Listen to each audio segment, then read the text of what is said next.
Hey guys, what's up? It's me, Thomas. Tonight we're back here with Death Battle. Tonight we got ourselves a battle of the gaming Dark Lords. We got Ganondorf from Zelda taking on Dracula from Castlevania. So yeah, this is gonna be interesting. Warlock versus Vampire. I'm kind of curious to see which of these Dark Lords are actually gonna win. So without any further ado, be sure to like, subscribe for more. Hope you guys enjoy it. Let's rock and roll.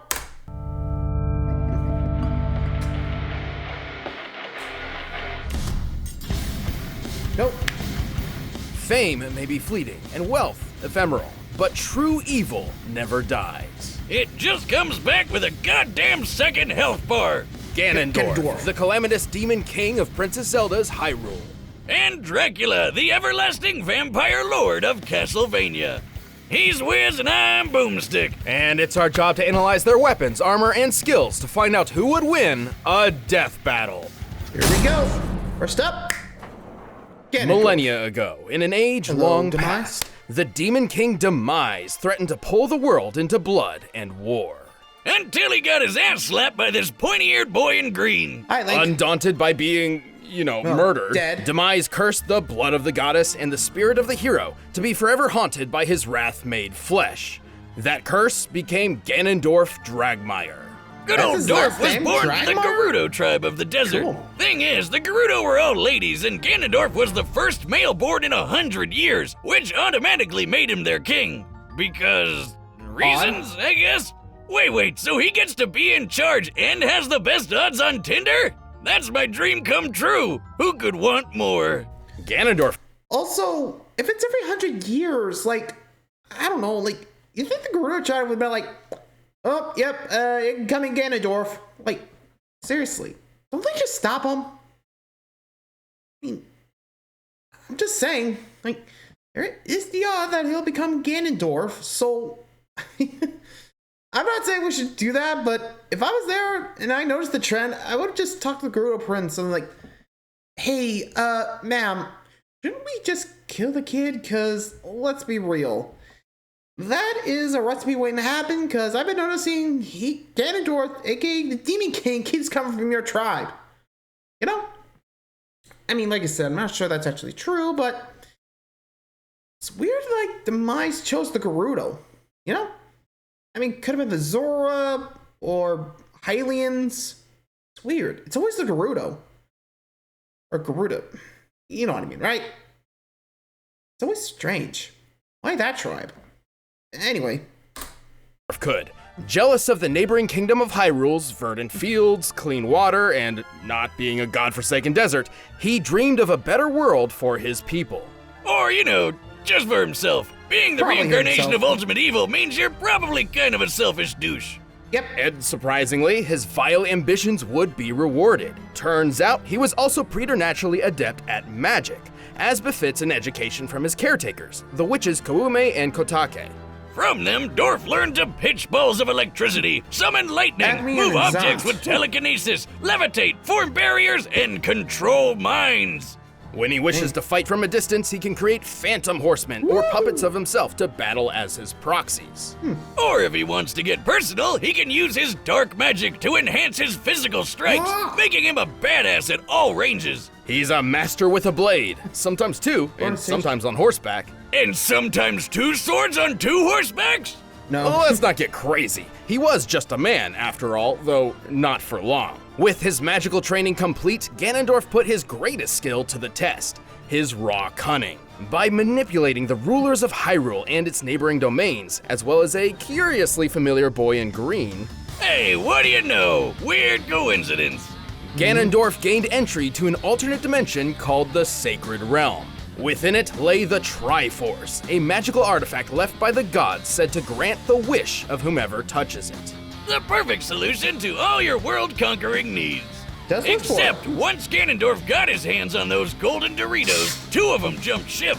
See, only someone with a perfect balance of courage, wisdom, and power can wield the complete Triforce. If someone with an imbalance between those 3 virtues touches it, it splits. In this case, the pieces of wisdom and courage went to Ganondorf's enemies, Princess Zelda and the hero Link. Oh, that's embarrassing. But he did get to keep the Triforce of Power, because who needs the courage and wisdom shit when you can just blow stuff up? That's how I live. Even on its own, the Triforce of Power radically improved Ganondorf's strength and magical prowess, while also elevating him from a mere warlock to the Demon King he was always meant to be. Literally, he can turn into a big blue pig monster. The Dark Beast, known simply as Ganon, is a nearly unstoppable terror, gaining even greater strength without sacrificing any of his intellect. As a bacon wizard, he can obliterate foes with fireballs, turn invisible, teleport, summon darkness, and even distort the space around him. Despite all that power and even successfully ruling Hyrule for 7 years, Ganondorf was soundly defeated and sealed within the Sacred Realm. There he remained, trapped outside the spaces of reality, a prisoner to the void between space and time, never to return ever again. Sorry. We know he gets out. I couldn't keep a straight face. Yeah, no, he got out like the next day. So nothing holds Ganon back for long, and he's insanely tough to kill. In fact, thanks to his part of the Triforce, he's almost indestructible. While most weapons can technically harm him, it usually takes a holy weapon like the Master Sword or light arrows to put him down. He once survived being crushed within his own castle, which, based on its size and composition here, and accounting for the hollowed-out interior, should weigh over 11,000 tons. Even better, he later withstood a different castle exploding around him. Wow, some of this guy in castles. By measuring the size of the in-game castle model and assuming violent fragmentation, we can determine it was a blast worth almost 2 kilotons of TNT, a yield comparable to early atomic bombs. And even though holy weapons can bypass his defenses, he still survived being stabbed in the face with the Master Sword. You know, the literal blade of evil's bane. Or like when he was impaled through the chest by one of the sages after he was supposedly sealed away. He just yanked that shit right out and murdered the bastards that did it to him. Heads up, Wiz, you ever stab me again and that's what's happening to you. You stab him? Well, Ganondorf isn't just tough. He's powerful enough to punch shockwaves, tear up an island, and block out the sky with his magical malice. Plus, he can keep up with Link. He's even killed him in one timeline. And this fairy boy can dodge Beamos lasers. Which are literal lasers. They move in a straight line, burn instead of exploding, and according to the game's guidebook, are called lasers. So they should move at light speed. Based on the distance Link moved relative to this beam, we can estimate his own reaction speed to be about 11% the speed of light. Too bad old Dorf Lundgren doesn't get to hold on to Hyrule for too long. Still, you can stab and seal him away all you want. This big pork bastard will always be back to bring about your crispy demise.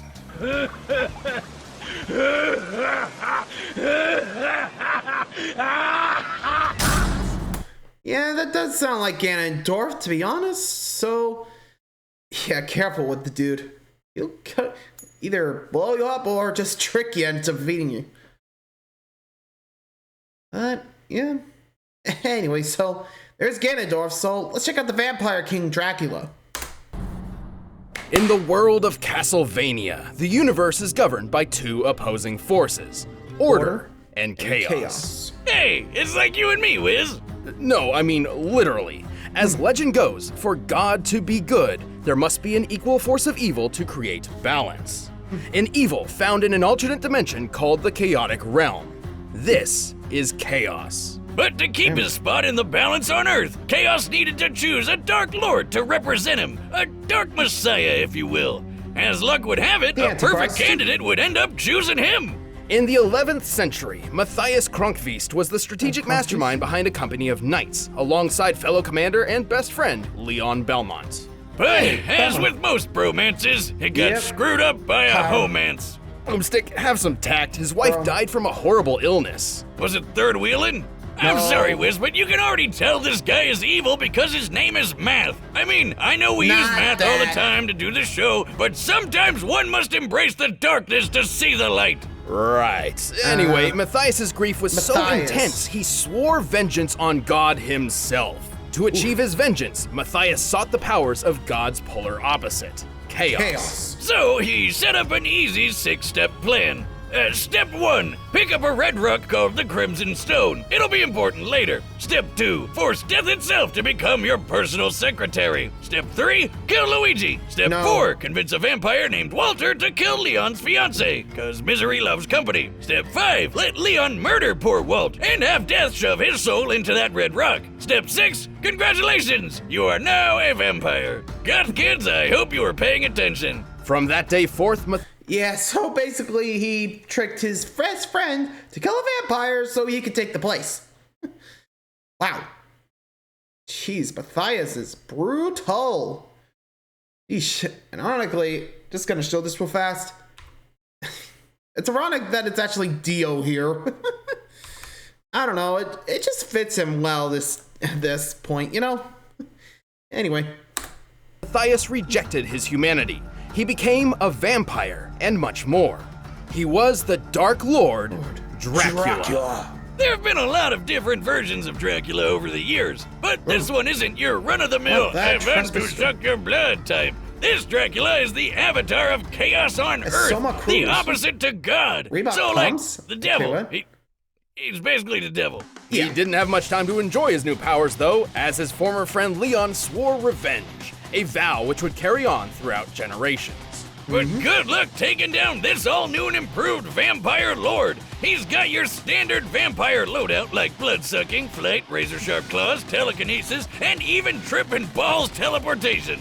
He can also exert his influence over all living things, whether it be mind control, body possession, or absorbing the souls and abilities of fallen enemies through his power of dominance. Oh, like Kirby! A demonic monster Kirby. Right. Yeah, Kirby. Also, Dracula can shapeshift to his black heart's desire, like into a swarm of bats, a cloud of mist, and a wolf.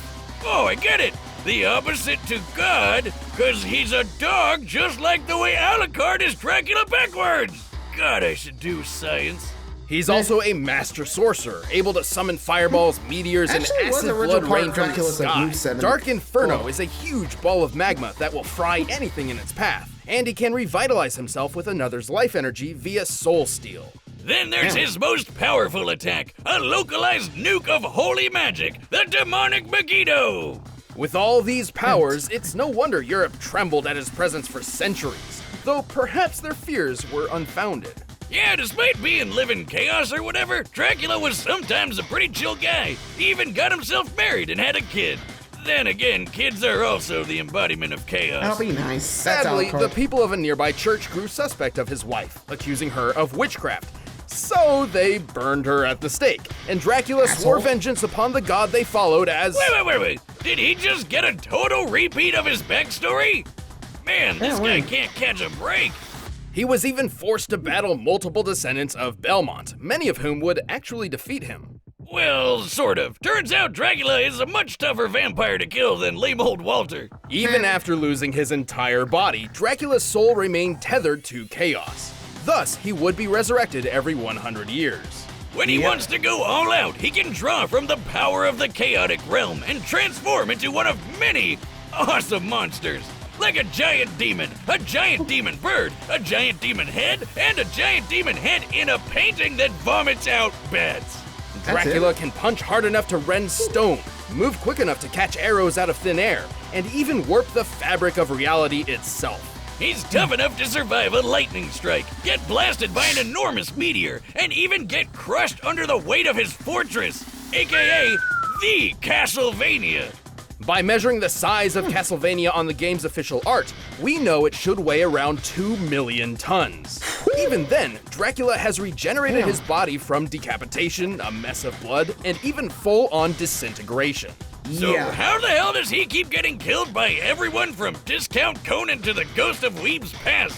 Naturally, with the help of holy weapons, which Dracula is certainly not a fan of. Also, even when he's turned his body into some misty vape clouds, he keeps his head vulnerable. Because video games.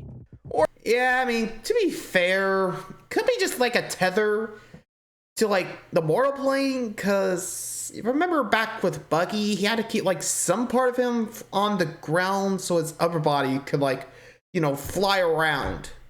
At least that's what I remember, but like I said, I can't be too sure that's what's going on here with Dracula, so Yeah, plus, if he actually was all powerful, we wouldn't be able to kill him, you know? Anyway. Or more precisely, his hubris. Dracula's blatant arrogance would lead to his ultimate downfall, allowing his enemies to sever his connection to the chaotic realm and thus end his cycle of resurrections.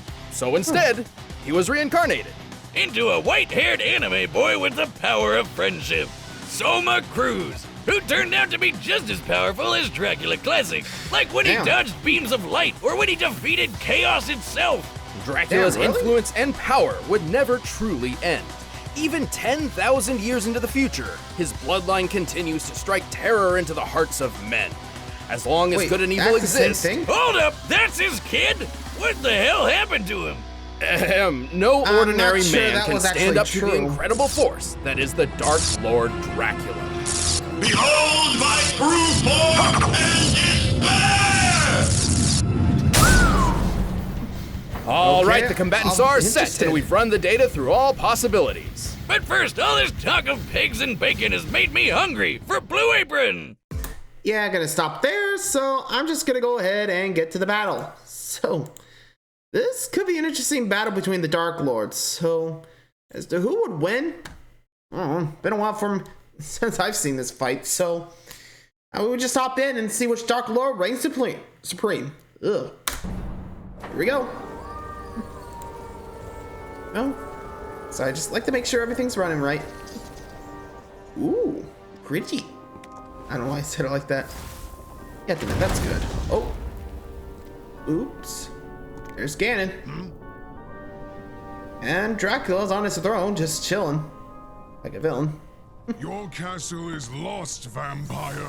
No man can challenge my power. Oh, we'll see. But what is a man? A miserable pile of secrets.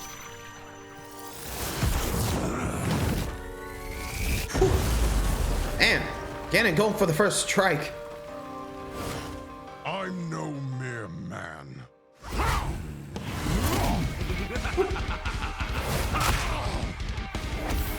Uh-oh. Warlock punch! Psych. Damn. Actually looking fun to watch. Hello.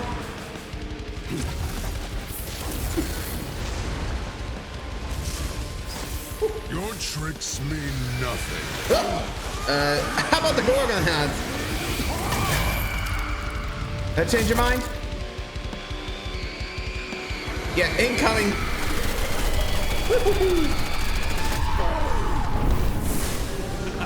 Hello there. You're mine now.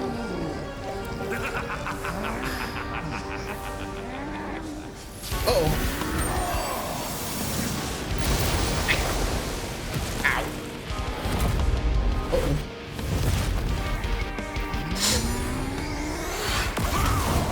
Woo, backhanded. Yeah, nope. Heck at ya.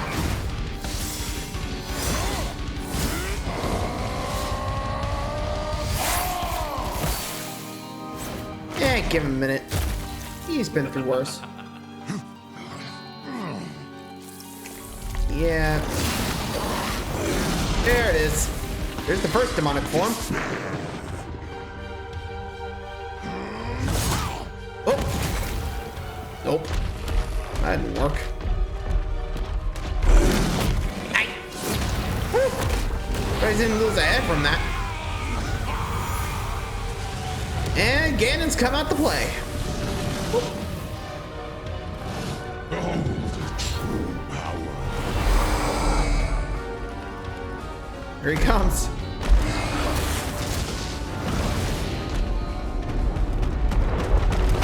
Ooh.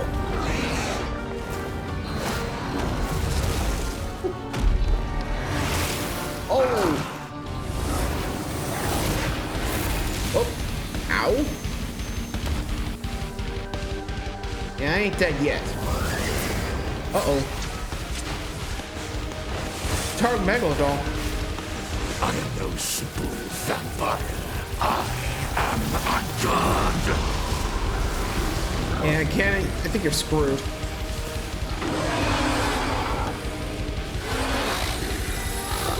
Uh-oh. Looks like you're done.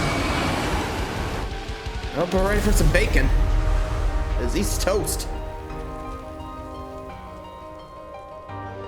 Yeah, it looks like you're done there, Ganon. You're right. You're not a man. You're a pig. Let me hear you squeal.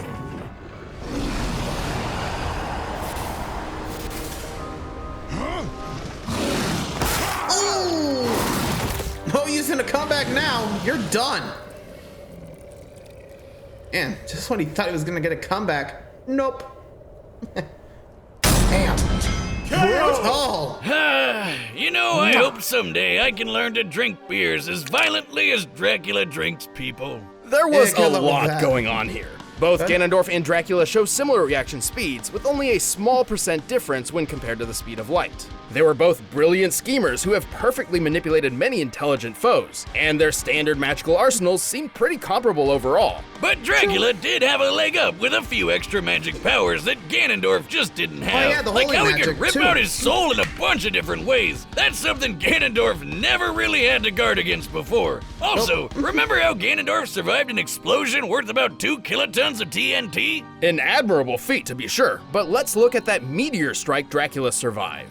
Based on its size, composition, and speed of ablation, it must have struck with an energy equivalent to 2 megatons of TNT, there's a 1,000 megaton. times greater than Ganondorf's proven durability. Yeah, But hey, not even I know what you're close. thinking. What about that sage sword Ganondorf had? Shouldn't he have had an easy time killing Drac since it's a holy weapon? In some Yeah. circumstances, sure. Running this fight over and over 100 times, Ganondorf would certainly score a few victories. Keyword a few. But when considering Dracula's absurd regenerative abilities, it would take couple more of than just a tornadoes. few hits from a holy weapon to finish him off. Not to mention, Dracula also wielded a holy weapon that took advantage of Ganondorf's weakness in the form of demonic Megiddo. Yeah, I know it's called demonic, so it seems weird, but it is Demonic explicitly Megiddo. described to be holy magic. Yeah. And dropping a holy nuke on Ganondorf was a way more powerful victory move than trying to hit Dracula with a sword. And that's really what this came down to. Power. Despite literally wielding the Triforce of Power, Ganondorf's potential paled in comparison look to at the that. energy Dracula drew from Chaos. Let's put this in perspective. The Triforce of Power comes from the goddess Din, who made the Earth. While we don't know the exact amount of power Din put in this piece, let's just highball it and directly compare it to her. So the energy attributed to the Triforce of Power could be compared to the size and energy of a planet. However, the Chaotic Realm is an entire fraction. universe, completely upheld by the power of the Chaos entity. That is leagues greater than the power Ganondorf possessed. So it definitely had a lot more juice to give. Try thinking of the Chaotic Realm and the Triforce of Power as batteries, which fuel Dracula and Ganon's abilities. Right. Compared to each other, Dracula would be drawing energy from something like a car battery, while Ganondorf's would be more akin to a small AA. Wiz, I'll give you $5 if you lick that battery. No Ganondorf way. certainly held his own, but Dracula's more varied magic, Yep, greater regeneration, overpowered and the- enormous reserves of power sealed this desert warlock's fate. Of all the ways to go, that must have sucked. The Big Pig's chances were slim to Gan none. The Very winner much is Dracula. Well, there's your winner. Dracula takes the win, which honestly, I say deserved, because let's be real. I don't think Dracula would have lost to the pig. Let's be real. Anyway, so let me know what you guys think of the fight. Agree, disagree, let me know. And until next time, like, subscribe for more. Good night, everybody.